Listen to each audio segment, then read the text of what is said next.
You know the book, End of Work? Rifkin? Rifkin, yeah. Yeah. Jeremy Rifkin said Madagascar, certain islands produce vanilla flavor. It's one of the most popular flavors for ice cream and candy. And they get about $25 a pound for vanilla. But it takes a lot of nurturing and work. So some scientific group began to make vanilla. Synthetic vanilla, same atomic structure. And they can make it for like $3 a pound, as against 25. That's going to wipe out all the island survivors, the farmers, you understand, in Madagascar.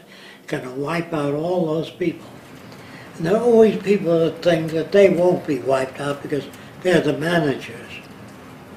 Well, Japan is making program managers and program sequences of car production. And they get all the workers together to work as a team. And they move the machines at a certain speed. And they pick it up a little to get the guys working faster. So the guys complain. So if they complain too much, they can.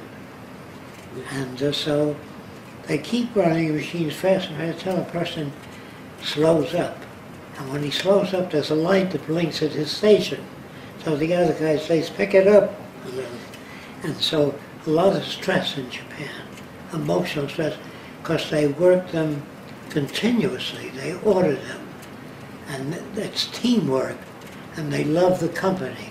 And after hours, they have company dinners and company affairs, so the family hardly ever sees the members of the family. And years later, after they retire, they usually degenerate because they have no, they've been worked to the limit. They have no hobby thinking or anything else. And they're lost without the company. Do you understand? The psychological problems. The company is like their family more. Yeah, the company pushes and shoves to see how much they can get out of them. So what you have to remember is that the company will not succeed unless it's faster than General Motors, better than Toyota, you know what I mean? They can't, the whole world today depends on how efficient your production is. And if you have machines doing most of the work, then the help has to be like computer programmers. And they all make recommendations. And they familiarize all the workers with every aspect of production. So they are generalists in the automobile production field, not in thinking. And their devotion to the company is like the mother. Without that mother, they'd have no jobs. And there's new organizations forming in Japan to try to counteract that. But that doesn't bring any money to Japan, so it won't be too successful. You can't counteract something unless you bring something new. They don't give many social services over there either, do they? They do have some. The Japanese that have been laid off, and those affiliated with Goodwill and all that, to a limited extent. But Japan does not have the social services U.S. has yet. But when they get laid off, there is no future. There's nothing they can study unless they study computer programming, and they got a hell of a lot of computer programmers in Japan. Do you understand? The programmer operates the sequences, whereas the foreman used to do that. He used to say the wheels come on, now they go to painting. Well, the computerized program does that. So the guy in charge used to be in the front office.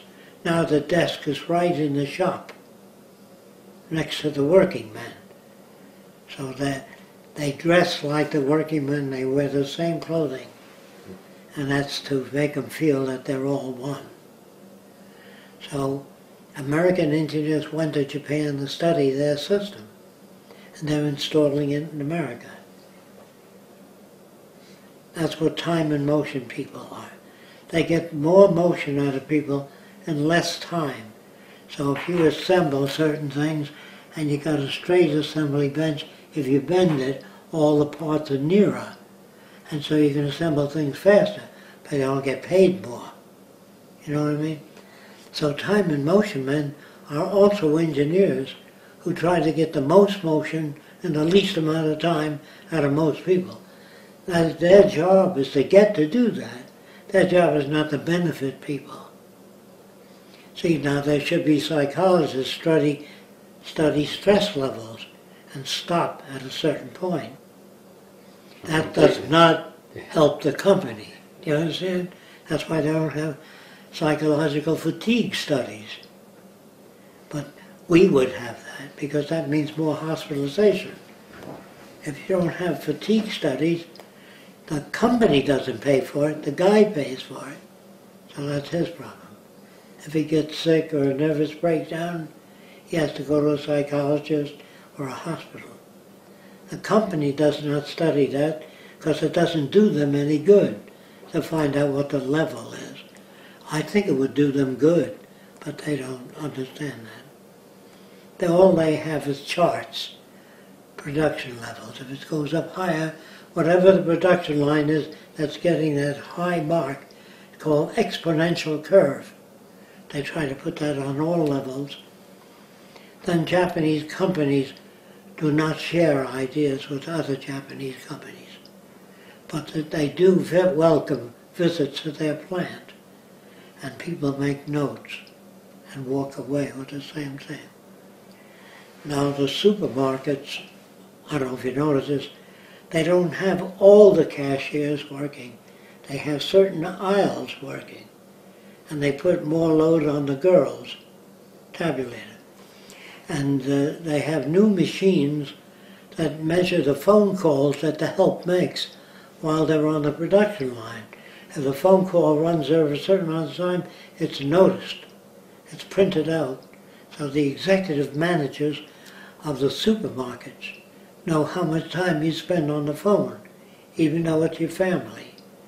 And if you get more than 4 days off a year, they tend to can you.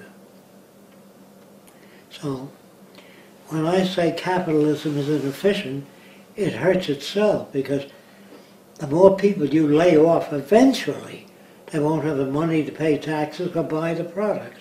Do you understand what I'm saying? If you don't, you're supposed to interrupt me. So if I say capitalism was okay maybe 100 years ago, we didn't have any other systems, but it's socially offensive today. People have higher stress levels, most normal people, because their company tries to get them to take their work home with them and think about it, you know. But you've been around a while. Would you say stress levels, if you think back... Even amongst the executives.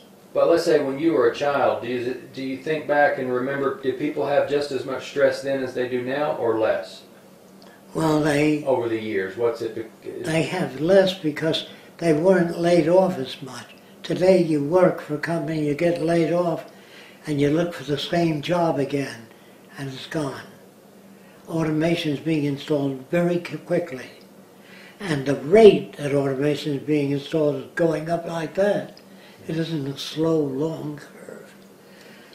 Now, if they build automation plants, you don't need heating in the winter, because machines don't need that.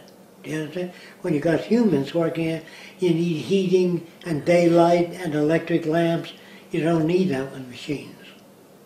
You also have to give a little bit of insurance on the working people. You have to have a nurse and a first aid station. You don't need that with machines.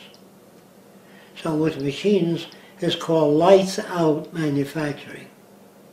You know, the factory could be dark as long as it's automated. That's why human systems go on strike, they smoke, they go to the bathroom, they fuck off, which is all normal.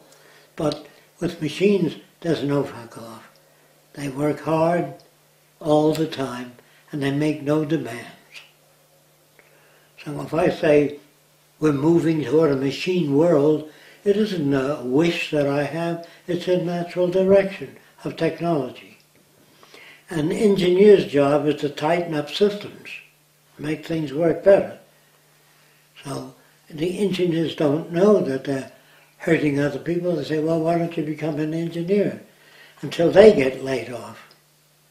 Till you have a monitor in a supermarket that works with a cashier, which I told you, they measure the time. If a person calls up and says, are you earning anything special on beans today?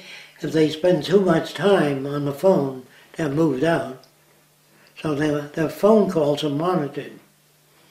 And the more you know about people and their bank accounts, the more you know that we're going to have a good business year this Christmas. If a lot of people have savings in the bank. So they monitor, banks do monitor what you buy and how much you withdraw and how much you put back in. So the more banks know about you, and there's certain things they're not supposed to do that are against the law, but the lawyers have a way of saying, well, we want to know whether a person is an agitator, or a communist. So the more information you get on people, their savings, their habits, their hobbies, the more you know about them, the more you can predict. So I say what science is about is predictability. If you know if you go hunting Wednesdays, you're going to catch more deer than Sunday, because everybody's out there hunting on Sunday. You know what I mean? So if you keep a record of that, you have to do that for yourself in order to catch deer. Does that make sense? If you share your ideas, always go Wednesday because it's least crowded. If a guy says, instead of taking Saturday off at work, I'm going to work Saturday, but I'm going to hunt Wednesday because there's more deer. You understand now? He doesn't tell everybody in the plant that, because everybody would do that. Yeah. Self-interest hurts the majority of people, but it doesn't hurt the person that's involved in self-interest. That's why most people stick to what they know. Because when you tell them there's another way, it doesn't do anything for them right now. Do you understand that? That's why they're not interested. But if the system continues to lay off people, they're going to be forced to be interested. But let's say, I hope it's not too late, that the environment is so badly damaged and people are so badly laid off and so hungry, the robberies will go up.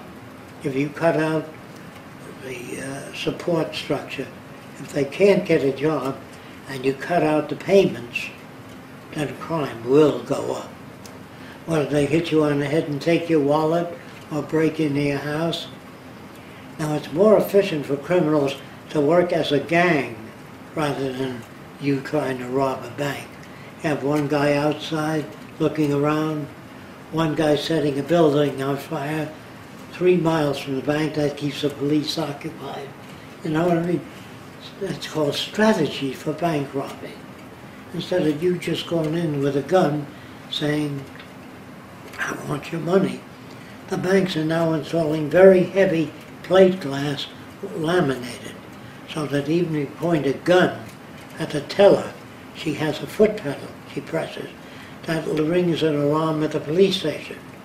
That means there's a robbery underway. Now they're not allowed to install trapdoors in front of the cashier.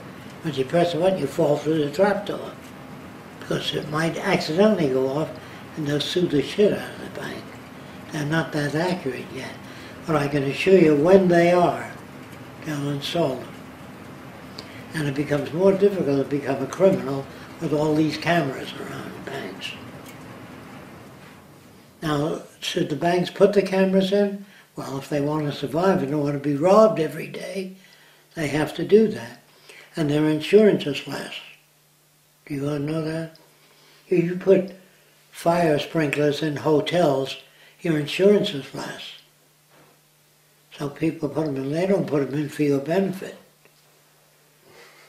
You got to remember that if you get sentimentally attached to any system, including the one where you're an engineer and you make things faster, engineers do not concern themselves with working people. So look, if they were smart enough, they'd be engineers. But until the engineers get laid off, that's why Veblen wrote a book called Engineers and the Price System. He explains what will happen to engineers. And he says that you are the guys that make everything happen. You ought to be in charge of society. But no engineer thinks that way. Except in the early days of technocracy, a lot of engineers joined because they knew by reading Veblen that eventually they would be replaced.